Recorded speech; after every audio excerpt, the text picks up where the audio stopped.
Shalom, salam damai sejahtera untuk kita semua. Saat ini kita akan mendengarkan firman Tuhan yang terambil dari Roma 12 ayat 6 sampai 12 yang disebut dengan khotbah ekspositori. Sebelum kita mendengarkan firman Tuhan, ada baiknya kita berdoa. Terlebih dahulu kita berdoa. Terima kasih Tuhan buat berkat-Mu yang kami rasakan hingga pada saat ini. Kami ingin mendengarkan firman-Mu Tuhan. Kiranya Kau memberkati setiap akal dan pikiran kami yang mendengar. Dalam nama anak-Mu Tuhan Yesus Kristus kami sudah berdoa dan mengucap syukur kepada-Mu. Amin. Saudara yang terkasih dalam nama Tuhan Yesus Kristus, firman Tuhan yang menyapa kita pada saat ini yang tertulis dari Roma 12 ayat 6 sampai 12. Kami bacakan dari sini. Persembahan yang benar. Demikian kita mempunyai karunia yang berlain-lainan menurut kasih karunia yang dianugerahkan kepada kita. Jika karena itu adalah untuk berbuat baik, kita melakukannya sesuai dengan iman kita. Jika karena itu untuk melayani, baiklah kita melayani. Jika karunia untuk mengajar, baiklah kita mengajar. Jika karunia untuk menasihati, baiklah kita menasihati. Siapa yang membagi-bagikan sesuatu, hendaklah ia melakukannya dengan hati yang ikhlas. Siapa yang memberi pemimpin, hendaklah ia melakukannya dengan rajin. Siapa yang menunjukkan kemurahan, hendaklah ia melakukannya dengan sukacita. Hendaklah kasih itu jangan pura-pura, jauhilah yang jahat dan lakukan yang baik. Hendaklah kamu saling mengasihi sebagai saudara dan saling mendahului dalam memberi hormat. Janganlah hendaknya kerajinanmu kendor, biarlah rohmu menyala-nyala dan layanilah Tuhan. Bersukacitalah dan berpengharapan, sabarlah dalam kesesakan dan bertekunlah dalam doa. Demikian pembacaan firman Tuhan. Saudara yang terkasih dalam nama Tuhan Yesus Kristus, ini adalah suatu khotbah yang disampaikan oleh Rasul Paulus kepada jemaat Rom, di mana jemaat Roma ialah jemaat yang berintelektualnya tinggi. Di sini Rasul Paulus ingin menerangkan atau ingin mengukuhkan iman jemaat yang ada di Roma. Kenapa ada niat Rasul Paulus untuk mengokohkan imannya, iman jemaat-jemaat yang ada di kota Rom? Karena pada saat itu keberadaan kota Rom ialah kota yang penuh dengan tantangan, kota yang penuh dengan dosa. Kebanyakan mayoritas jemaat-jemaat yang ada di sana atau masyarakat yang di sana sudah terpenuhi dengan pikiran-pikiran duniawi. Nah, kekristenan pada zaman ini mereka masih mengikuti yang namanya nabi-nabi palsu. Mereka mengingat bagaimana doktrin-doktrin yang disampaikan nabi-nabi palsu kepada mereka sendiri. Nah, lalu Rasul Paulus di sini ingin menyampaikan bahwasannya kekristenan yang benar adalah persembahan yang benar itu harus mengikuti sesuai dengan hukum Taurat dan dengan firman Tuhan itu sendiri. Di mana di sini dikatakan perikop kita ialah persembahan yang benar. Sehingga kita mengambil beberapa poin. Yang pertama, jangan dengan pura-pura atau munafik saling di antara saudara. Artinya saudara, jangan dengan pura-pura.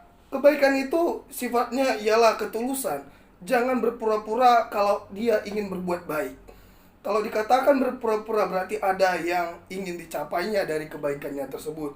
Ketika dia ingin berbuat baik, dia mengharapkan imbalan dari hal perbuatan baiknya itu sendiri.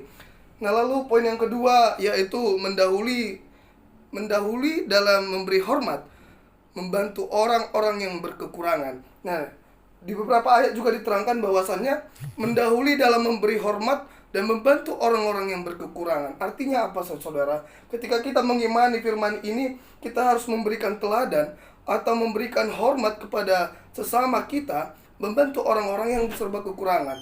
Oleh karena itu saudara-saudara, jika kita memiliki apa yang ada pada dengan kita, apa yang ada di dalam diri kita, hendaklah kita membantu, memberikan apa yang kita miliki kepada orang yang berkekurangan.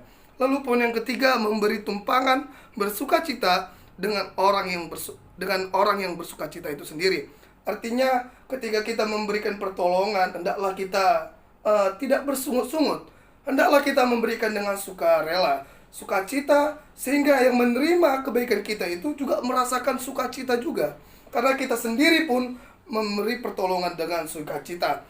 Menangis, poin yang kedua, poin yang berikutnya, menangis dengan orang yang menangis. Nah, disinilah kemanusiaan kita itu berperan. Ketika ada orang yang berduka di sekitar kita, hendaklah kita memberikan semangat. Bukan berarti kita mengejeki di dalam kekurangannya. ketidakmampuannya. Tidak, bukan seperti itu. Di ayat yang ke-9 juga dikatakan, hendaklah kasih itu jangan berpura-pura, jauh yang jahat dan lakukan yang baik. Setiap aksi di dalam kehidupan kita, kita harus mampu melihat bagaimana kekurangan orang yang ada di sekitar kita. Jangan pula ketika teman kita di sekeliling kita menangis, kita mementertawakan dia. Hendaklah kita juga ikut berantusiasi, memiliki rasa empati, rasa simpati terhadap apa yang dirasakan saudara kita di sekitar kita itu. Lalu poin berikutnya ialah tidak ada kejahatan dengan kejahatan. Nah, di sini juga kita bisa melihat pengajaran yang diberikan Rasul Paulus. Kejahatan yang diberikan oleh teman kita, oleh saudara kita, baik itu secara langsung maupun tidak langsung, kita tidak bisa membalaskannya.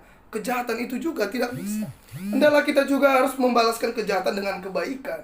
Tetap positif, tetap memberikan hal-hal yang berkenan di hadapan Tuhan dan juga berkenan di hadapan manusia. Lalu poin yang terakhir ialah tidak menganggap diri pandai dan hidup dalam perdamaian dengan semua orang. Ketika kita memiliki apa yang ada di dalam diri kita, kita memiliki harta, kita memiliki jabatan, kita memiliki uang yang banyak, atau harta di dalam dunia yang banyak, kita tidak perlu menganggap diri kita pandai. Kita tidak perlu mengunggah-unggahkannya kepada orang-orang bahwasannya aku memiliki ini, aku memiliki itu. Tidak perlu. Nah, di sini dikatakan bahwasannya hidup di dalam kasih, hendaklah harus takut akan Tuhan terlebih dahulu dan berintrospeksi diri sekuat mana iman kita ketika ada orang-orang yang menyerang di sekitar kita. Ketika kita menganggap diri kita pandai, disitulah kita sudah melanggar hukum kasih itu sendiri. Dan bagaimana kita bisa berdamai dengan orang-orang sekitar kita. Bahkan ketika kita melihat Indonesia pada zaman sekarang ini, pada keadaan sekarang ini, kita adalah kaum minoritas, di mana kaum minoritas itu adalah agama-agama tetangga. Bagaimana kita menganggap mereka itu saudara kita sendiri, walaupun beda keyakinan dan kepercayaan. Nah, kali ini Rasul Paulus ingin mengingatkan kita bahwasannya perdamaian itu hendaklah harus ke semua orang. Bukan hanya satu marga kita, bukan hanya abang kita, bukan hanya orang tua kita, bukan hanya tetangga di sekitar kita, namun keseluruhan. Baik itu orang Jawa, orang Manado, orang Jawa, orang Sunda, orang Nias, bahkan tidak memandang suku, budaya, dan agama lainnya. Jadi jika kita ambil kesimpulannya saudara-saudara, bisa kita melihat bagaimana di ayat yang ke-10, hendaklah kamu saling mengasihi sebagai saudara dan saling mendahului dalam memberi hormat. Dan ayat 11, janganlah hendaknya kerajinanmu kendor, biarlah rohmu menyala-nyala dan layanilah Tuhan. Dan di ayat ke-12, bersukacitalah dan berpengharapanlah, sabar dalam kesesakan dan bertekunlah dalam doa. Amin. Kita berdoa. Terima kasih Tuhan, kami sudah siap mendengarkan firman-Mu. Ajar-ajarilah kami Tuhan, agar kami dapat mengerti apa yang disampaikan oleh hamba-Mu lewat firman-Mu kepada kami. Dalam nama anak-Mu Tuhan Yesus Kristus, jadilah kehendak-Mu. Amin.